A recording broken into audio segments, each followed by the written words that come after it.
ಇಂದು ಬೆಳಂಬೆಳಗ್ಗೆ ಜಿಲ್ಲಾಧಿಕಾರಿ ಕೆ.ಎಸ್. ಲತಾ ಕುಮಾರಿ ಅವರು ಹಾಸನ ನಗರದ ಪ್ರದಕ್ಷಿಣೆಯನ್ನು ನಡೆಸಿದರು. ಫಸ್ಟ್ ಹಾಸನದ ಎನ್ಆರ್ ಸರ್ಕಲ್ಗೆ ಹೋಗಿದ್ದಾರೆ. ಎನ್ಆರ್ ಸರ್ಕಲ್ ಅಲ್ಲಿ ಒಂದಿಷ್ಟು ಕೂಲಿ ಕಾರ್ಮಿಕರು ಬೆಳಗ್ಗೆ ಜಮಾಯಿಸಿದ್ರು. ಅವರನ್ನ ಮಾತನಾಡಿಸಿ ನಿಮ್ಗೆ ಕಾರ್ಡ್ ಸಿಕ್ಕಿದ್ಯಾ ಕಾರ್ಮಿಕ ಇಲಾಖೆಯಿಂದ ಅಂತೆಲ್ಲ ಕೇಳಿದ್ದಾರೆ.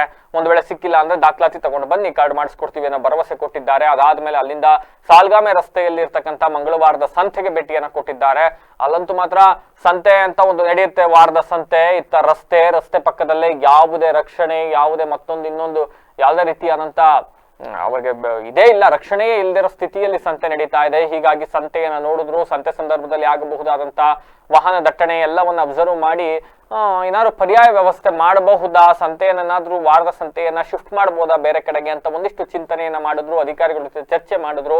ಇದಾದ್ಮೇಲೆ ಅಲ್ಲೇ ಪಕ್ಕದ ಇಂಡೋರ್ ಸ್ಟೇಡಿಯಂಗೆ ಎಂಟ್ರಿಯನ್ನ ಕೊಟ್ಟರು. ಇಂಡೋರ್ ಸ್ಟೇಡಿಯಂಗೆ ಎಂಟ್ರಿ ಕೊಟ್ಟು ಇಂಡೋರ್ ಸ್ಟೇಡಿಯಂ ಪಕ್ಕದಲ್ಲಿ ಇರ್ತಕ್ಕಂಥ ಖಾಲಿ ಜಾಗದಲ್ಲಿ ಏನಾದ್ರು ಸಂತೆ ಮಾಡಬಹುದಾ ಅಂತ ಕೇಳಿದ್ರು. ಈ ಸಂದರ್ಭದಲ್ಲಿ ಅಧಿಕಾರಿಗಳು ಹೌದು ಮೇಡಮ್, ಈ ಹಿಂದೆ ಕೊರೋನಾ ಟೈಮಲ್ಲಿ ಈ ಕಡೆ ಶಿಫ್ಟ್ ಮಾಡಿದ್ವಿ ಅಂತಕ್ಕಂಥ ಒಂದಿಷ್ಟು ಮಾಹಿತಿಯನ್ನು ಕೊಟ್ರಂತೆ. ಆದ್ರೆ ಅದಕ್ಕೆ ಕ್ರೀಡಾ ಇಲಾಖೆ ಕೋಚ್ಗಳು ಅವ್ರಿವ್ರು ಬಂದು ಮೇಡಮ್ ಇದು ಕ್ರೀಡೆಗೆ ಅಂತ ಮೀಸಲಿಟ್ಟಿರೋ ಜಾಗ, ಇಲ್ಲಿ ದಯವಿಟ್ಟು ಸಂತೆ ಮಾಡಬೇಡಿ, ತೊಂದರೆ ಆಗುತ್ತೆ ಕ್ರೀಡಾಪಟುಗಳಿಗೆ ಅಂತ ಅವರೊಂದಿಷ್ಟು ಸಲಹೆ ಕೊಟ್ಟಿದ್ದಾರೆ. ಒಟ್ಟಿನಲ್ಲಿ ಬೆಳಗ್ಗೆ ಜಿಲ್ಲಾಧಿಕಾರಿಗಳು ಹಾಸನದ ರೌಂಡ್ಸ್ ಹೊಡೆದಿದ್ದಾರೆ. ಅಲ್ಲಿಯ ವ್ಯಾಪಾರಿಗಳು ಮತ್ತೆ ವ್ಯಾಪಾರಸ್ಥರು ಅವರ ಜೊತೆ ಒಂದಿಷ್ಟು ಇಂಟರಾಕ್ಟ್ ಮಾಡಿದ್ದಾರೆ, ಅವರ ಸಮಸ್ಯೆಗಳನ್ನ ಆಲಿಸಿದ್ದಾರೆ, ಒಂದಿಷ್ಟು ಸಲಹೆಗಳನ್ನ ಕೊಟ್ಟಿದ್ದಾರೆ. ಒಟ್ಟಿನಲ್ಲಿ ಒಬ್ರು ಜಿಲ್ಲಾಧಿಕಾರಿಗಳು ಕೇವಲ 4 ಗೋಡೆಗಳ ಮಧ್ಯೆ ಕುತ್ಕೊಂಡು ಕೆಲಸ ಮಾಡಿದ್ರೆ ಆಗೋದಿಲ್ಲ, ಬದಲಾಗಿ ಫೀಲ್ಡ್ಗೆ ಇಳಿಬೇಕು, ಜನರ ಸಮಸ್ಯೆ ಏನು ಅನ್ನೋದನ್ನ 1 to 1 ತಿಳ್ಕೊಬೇಕು. ಈ ನಿಟ್ಟಿನಲ್ಲಿ ಲತಾ ಕುಮಾರಿ ಅವರು ಅಧಿಕಾರವನ್ನ ವಹಿಸಿಕೊಂಡ ನಂತರ ನಾವು ಸಾಕಷ್ಟು ಬಾರಿ ನೋಡಿದ್ದೀವಿ, ಬೆಳಗ್ಗೆ ಸರ್ಪ್ರೈಸ್ ವಿಸಿಟ್ಗಳನ್ನ ಕೊಡ್ತಕ್ಕಂಥದ್ದು, ಕಾಮಗಾರಿಗಳ ಪರಿಶೀಲನೆ ಆಗಿರ್ಬೋದು, ಜನರೊಟ್ಟಿಗೆ ಇಂಟರಾಕ್ಟ್ ಆಗಿರ್ಬೋದು, ಜನಗಳ ಸಮಸ್ಯೆಯನ್ನು ಆಲಿಸತಕ್ಕಂಥದ್ದಾಗಿರಬಹುದು. ಇಂತಹ ನಿಟ್ಟಿನಲ್ಲಿ ಸಾಕಷ್ಟು ಕಾರ್ಯಪ್ರವೃತ್ತರಾಗಿದ್ದಾರೆ.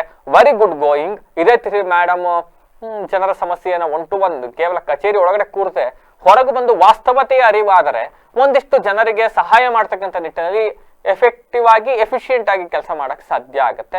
ಆ ನಿಟ್ಟಿನಲ್ಲಿ ಮೇಡಮ್ ಮಾಡ್ತಿರ್ತಕ್ಕಂಥ ಕೆಲಸಕ್ಕೆ ಒಂದಿಷ್ಟು ಪ್ರಶಂಸೆಗಳು ಕೂಡ ವ್ಯಕ್ತವಾಗ್ತಾ ಇದೆ.